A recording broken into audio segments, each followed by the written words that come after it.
오늘은 5월 28일 목요일입니다. 이제 다 함께 사도신경으로 신앙 고백하심으로 새벽 예배를 시작하겠습니다.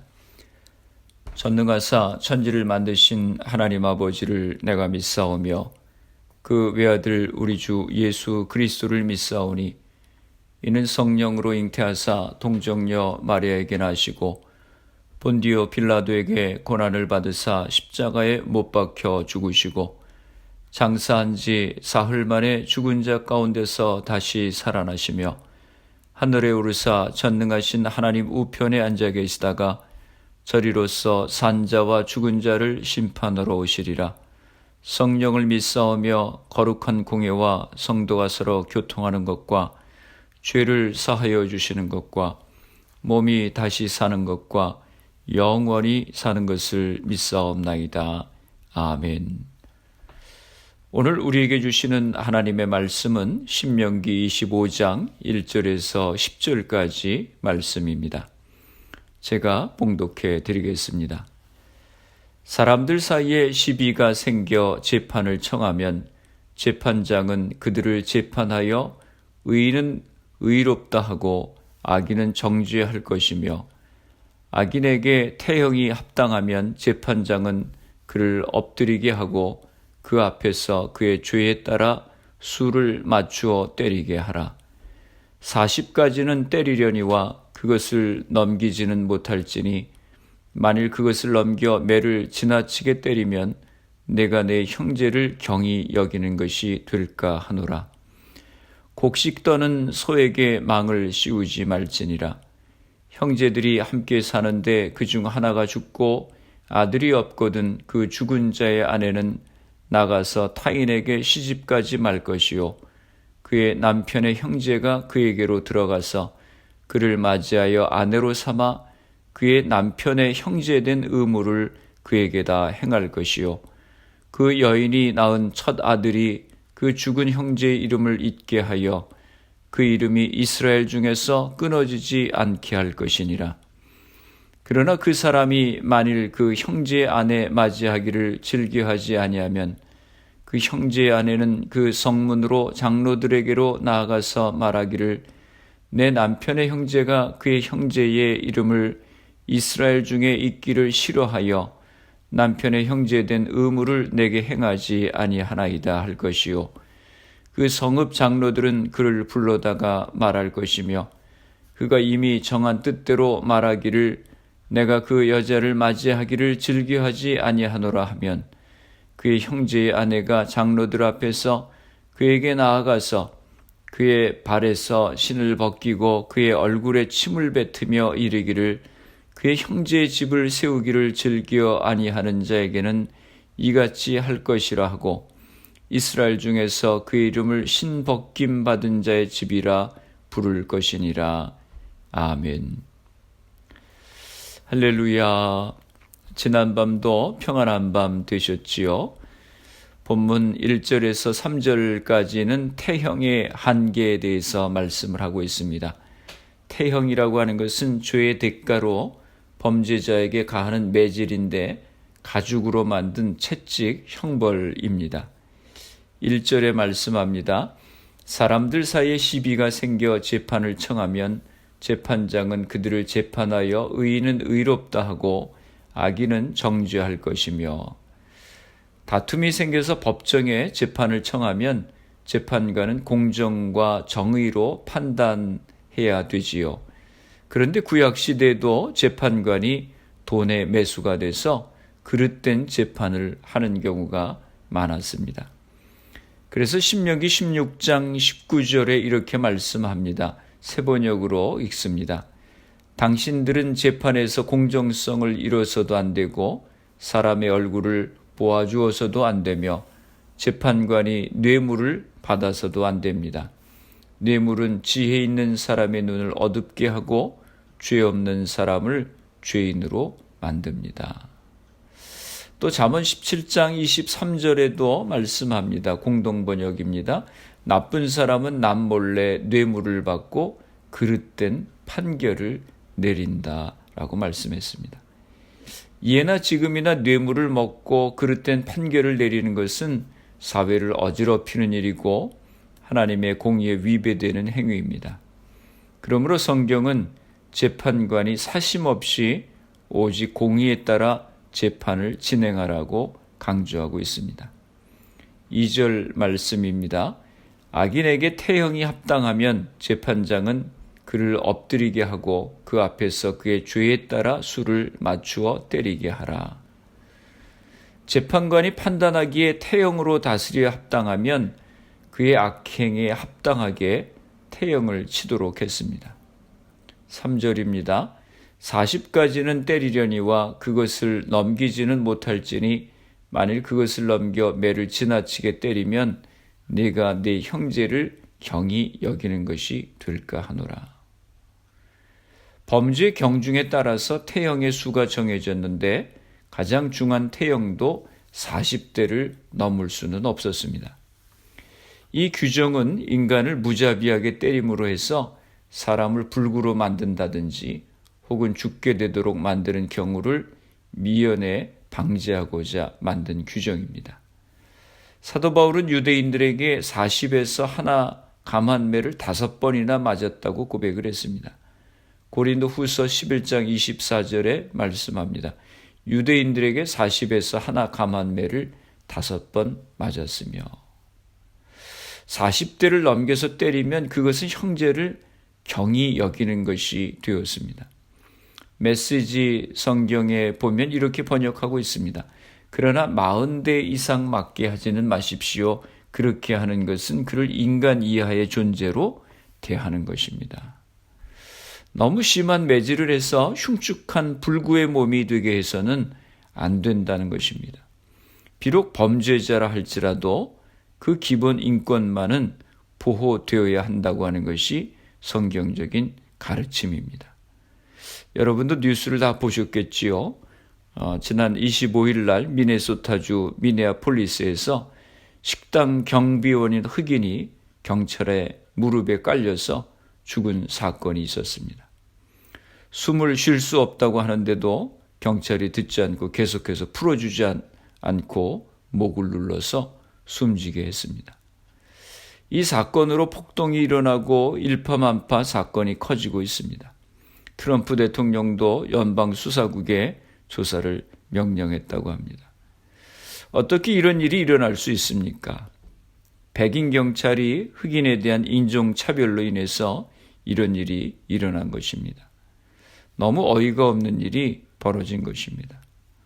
고대 이스라엘에 하나님께서 범죄자라 할지라도 형제를 인간 이하로 취급해서는 안 된다고 하는 규례를 주신 것은 정말 놀라운 일입니다.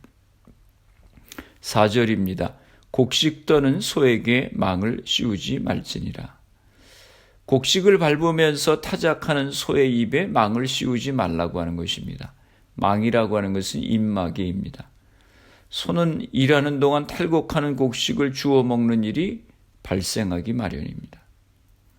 그럼에도 불구하고 소의 입에 망을 씌우지 말라고 하는 것은 비록 짐승이라도 그 수고한 대가를 받는 것이 마땅함을 가르쳐 주는 것입니다.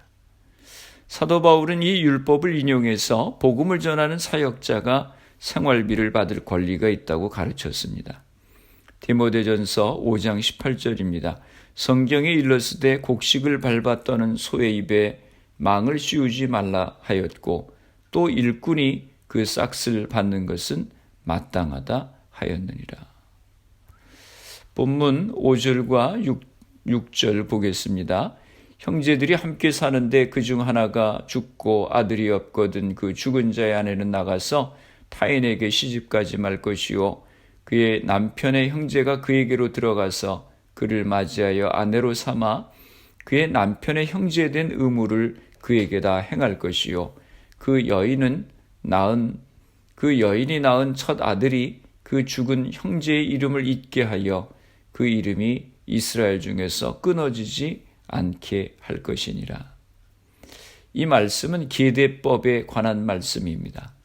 고대 근동 지방에는 계대법이라고 하는 것이 있었습니다. 우리 문화에는 없는 것이라서 우리에게는 굉장히 낯선 것인데 계대법이라고 하는 것은 형제 중 한 사람이 죽으면 죽은 형제 중 한 사람이 형수와 결혼해서 아들을 낳아주어 죽은 형제 이름을 잊게 해 주는 것입니다. 그런데 죽은 형제 이름을 이스라엘 가운데 잊게 해줄 의무를 거부하는 자들도 있었습니다. 7절에 말씀합니다. 그러나 그 사람이 만일 그 형제의 아내 맞이하기를 즐겨하지 아니하면, 죽은 형제의 아내는 이런 문제가 발생하면 성문으로 가서 장로들에게 알려야 했습니다. 7절 하반절입니다. 내 남편의 형제가 그의 형제 이름을 이스라엘 중에 있기를 싫어하여 남편의 형제된 의무를 내게 행하지 아니하나이다 할 것이요. 그러면 장로들은 형제된 의무를 거부하는 자를 소환해서 그의 의사를 묻는 절차를 진행합니다. 그 형제는 장로들 앞에 서서 자신의 의견을 공개적으로 명확하게 밝혀야 됐습니다. 8절입니다. 그가 이미 정한 뜻대로 말하기를 내가 그 여자를 맞이하기를 즐겨하지 아니하노라 하면, 형제된 의무를 거부할 의사를 공개적으로 밝히고 나면 공개적인 포기 의식이 진행이 됩니다. 9절입니다. 그의 형제의 아내가 장로들 앞에서 그에게 나아가서 그의 발에서 신을 벗기고 그의 얼굴에 침을 뱉으며 이르기를 그의 형제의 집을 세우기를 즐겨 아니하는 자에게는 이같이 할 것이라 하고, 죽은 형제의 아내가 장로들이 보는 데서 공개적으로 그의 발에서 신발을 벗깁니다. 그리고 그의 얼굴에 침을 뱉습니다. 이것은 조롱과 수치의 표시입니다. 마지막으로 그녀는 그의 형제의 집을 세우기를 즐겨 아니하는 자에게는 이같이 할 것이라 라고 공개적으로 선언을 합니다. 10절 마지막 절 말씀입니다. 세 번역으로 읽습니다. 그 다음부터는 이스라엘 가운데서 그의 이름이 신벗긴 자의 집안이라고 불릴 것입니다. 이렇듯 죽은 형제의 아내와 결혼을 거부할 수는 있었습니다. 하지만 공개적으로 굴욕을 당해야 했습니다. 신벗김 받은 자의 집은 계대법을 거부한 형제가 짊어져야 할 비웃음과 조롱이 담긴 수치스러운 별칭이었습니다. 말씀을 정리합니다. 하나님은 범죄자의 인격과 말 못하는 동물에게도 관심과 사랑을 보이시는 하나님이십니다. 또 하나님은 홀로 된 여인의 어려움을 아십니다. 그래서 계대법을 통해서 이스라엘 각 가문이 하나님의 기업과 믿음의 계보를 이어가게 하시고 의지할 데 없는 과부의 사회적 보호막을 마련해 주셨습니다. 오늘도 하나님의 긍휼과 사랑을 베풀기에 힘써 하나님의 자녀임을 드러내는 성도들이 되시기를 바랍니다. 기도하시겠습니다. 거룩하신 아버지 하나님, 오늘도 저희들에게 귀한 생명 주시고 하나님의 말씀을 묵상함으로 하루를 시작하게 하시니 감사합니다. 주님은 범죄자의 인격도 존중하시고 말 못하는 동물에게도 관심과 사랑을 베푸시고 의지할 데 없는 자에게 은혜를 베푸시는 하나님이심을 배웠습니다.